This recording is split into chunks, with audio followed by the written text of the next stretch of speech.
And that is not the way that a spiritual person, a woman, a queen who is in her own power, that is not how she lives. She doesn't live by being, sort of bashed by the waves of society, especially if the society is deeply imbalanced, okay? So that's...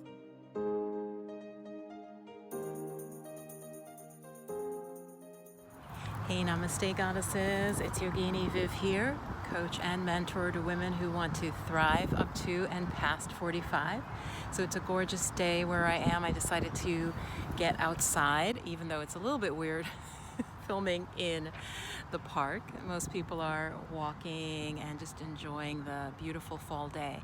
Today I wanted to talk with you about manifestation with the divine feminine and what that might mean, and share some thoughts with you, and hopefully you can listen to this video again and again and get different insights from it as you listen. So how can we manifest from the divine feminine? First of all, there really needs to be a big shift in terms of how we think of ourselves, how we see ourselves, and how we feel our connection with spirit. So the first principle is, and this definitely ties in with the divine feminine, is that you are enough. So what does that mean? That means that at any given time you are enough to accomplish your dreams, to accomplish what you desire.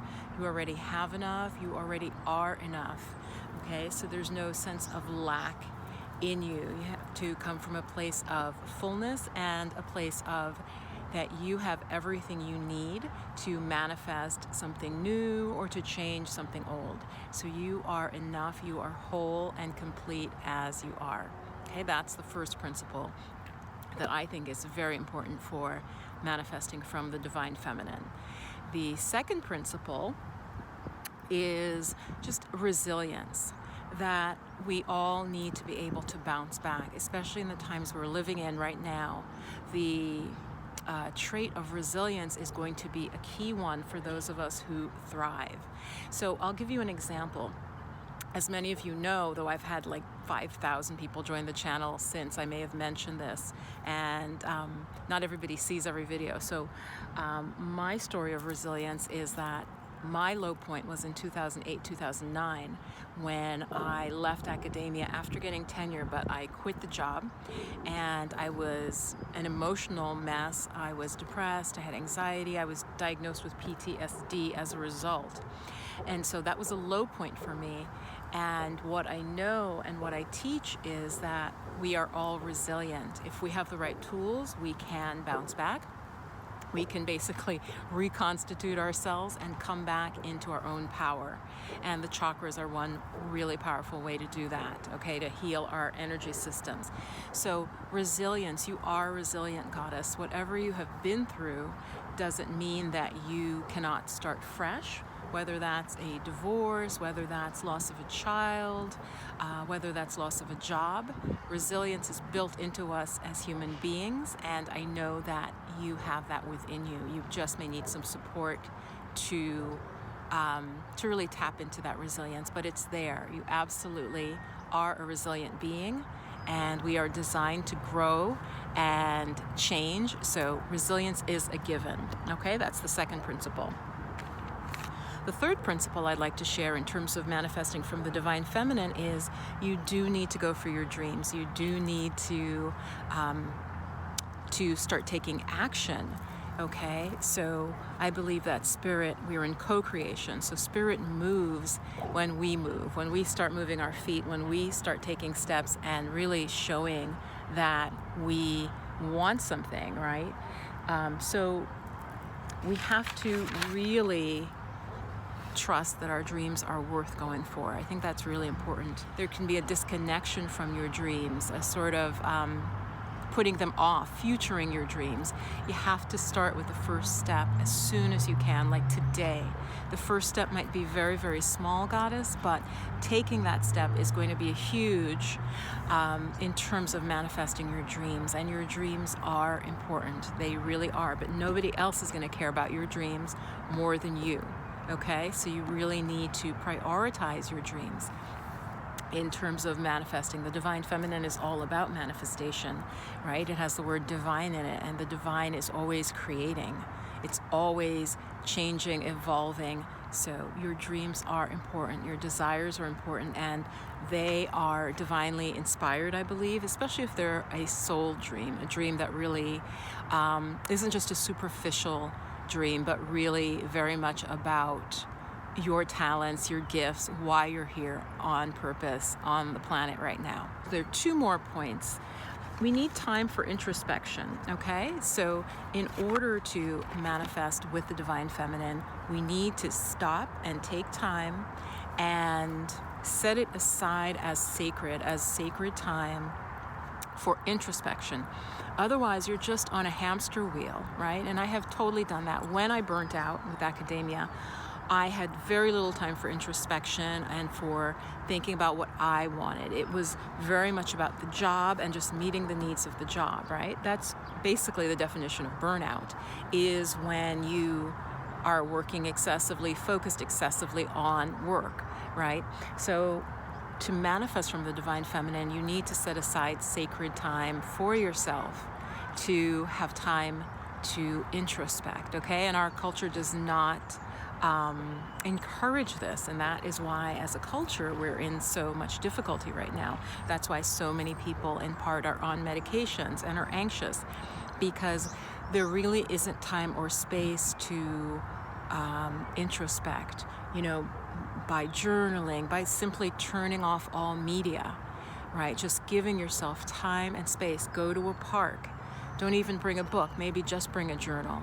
Okay, but even it can be in your home in the evening. Just take time where you're not doing anything, where you're just letting yourself be. Okay, that's really, really important. So introspection is a key for manifesting with the divine feminine, because otherwise we can't hear what spirit wants us to know. Okay, and the final tip, and again, the final sort of overarching thing that I am teaching is that all is one. All is one. So even as I sit here in this park, there are these beautiful old trees that are hundreds of years old. I would think at least 150, maybe 200. And there's a beautiful row of them going down. They're weeping willows. And spirit moves through all of this. So everything is alive. Everything has spirit in it. Okay, so you're alive as a human being, animals, plants. Knowing that we are all one can really be a way to feel not alone in this universe and on the planet. So everything is connected. So we're all is one, is everything is connected. Even something that may appear really bad, really harmful, it's still in that flow of life. And yes, there may be good or bad, but just to understand that everything is interconnected. Every single thing connects to every other thing. A really quick example is that something may happen on another part of the planet, as my light is going. It may happen on another part of the planet that you don't even know about it. But say there's some a loss of a habitat for a tribe that you don't even know these people exist, but there's real deep sorrow as maybe their land is washed away. Okay, you as a divine feminine being are going to be aware of that, okay, because all is one. So you may feel a sense of grief and not know why, and it's because you are sensing everything around you. And so more sensitive people, that's going to happen even more so. So I just want to mention the principles again. And I think these are really the top 5 lessons that if we learn them, we can thrive. So the first one is you are enough, to be resilient, to bounce back, that you have that innate ability to go for your dreams, right? They're given to you for a reason, for a purpose. That we need time for introspection, we need quiet time and to recharge, and that all is one, and that all is situated within the divine, that everything is interconnected. And a final thing that I want to add, Goddess, in addition to those 5 principles, is that overarching that is that you must develop a spiritual practice. So whatever tradition you're grounded in, or if you're an eclectic person or generally spiritual, but you do need to have a regular spiritual practice that grounds you.